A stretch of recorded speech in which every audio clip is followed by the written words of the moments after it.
एक बटन दबाते हैं और नोटिफिकेशन आता है, your order is on it's way, order delivered, your ride has arrived. लेकिन इस नोटिफिकेशन के पीछे अक्सर एक इंसान होता है जिसे हम एक्नॉलेज नहीं करते। सर, मैं बात कर रहा हूं जोमैटो और स्विगी के डिलीवरी बॉयज की, ओला उबर के ड्राइवर की, ब्लिंकिट जेप्टो के राइडर की और अर्बन कंपनी के प्लम्बर, ब्यूटिशियन जैसे अन्य लोगों की। सर, सरकारी भाषा में इन्हें गिग वर्कर कहा जाता है, लेकिन मैं इन्हें invisible wheels of the Indian economy के नाम से बुलाता हूं। सर, आज मैं इनका दर्द इस सदन में रखना चाहता हूं। क्विक कॉमर्स और इंस्टा कॉमर्स ने हम सबकी जिंदगी बदल दी है, लेकिन इस सुपर फास्ट डिलीवरी के पीछे एक साइलेंट वर्कफोर्स है जो हर मौसम में काम करती है, अपनी जिंदगी दांव पे लगाकर आपका ऑर्डर आपके घर तक पहुंचाती है।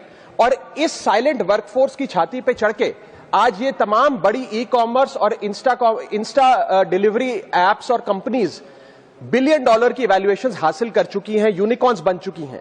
लेकिन इन गिग वर्कर्स की हालत आज भी एक दिहाड़ी मजदूर से भी बदतर है। सर, इनकी कुछ चीजें, कुछ दर्द मैं आपके समक्ष रखना चाहूंगा और चाहूंगा सरकार तक पहुंचे। पहला है स्पीड और डिलीवरी टाइम का जुल्म। आजकल सर एक 10 मिनट की डिलीवरी का खतरनाक ट्रेंड चल रहा है।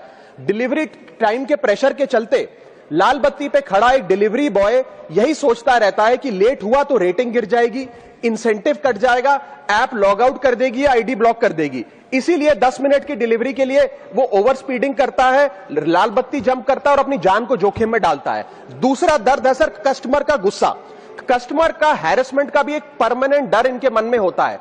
जैसे ही ऑर्डर 5 से 7 मिनट लेट होता है, देखा जाता है कि कस्टमर फोन करके पहले तो डांटता है, फिर जब ऑर्डर डिलीवर करने आता है तो उसे धमकाता है कि मैं तेरी कंप्लेंट कर दूंगा, और उसके बाद 1 स्टार की रेटिंग देकर उसके पूरे महीने का परफॉर्मेंस और बजट बिगाड़ देता है।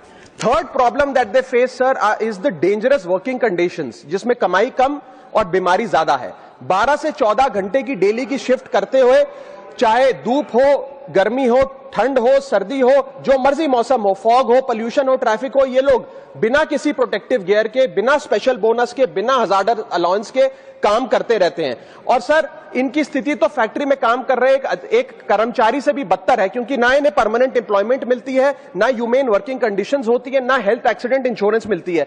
फिर भी सर ये अपना दर्द छुपाकर, अपनी जॉब इनसिक्योरिटी और होपलेसनेस छुपाकर जब आपको आपका ऑर्डर डिलीवर करते हैं तो मुस्कुराकर कहते हैं कि सर थैंक यू, मुझे 5 स्टार रेटिंग दे दीजिएगा।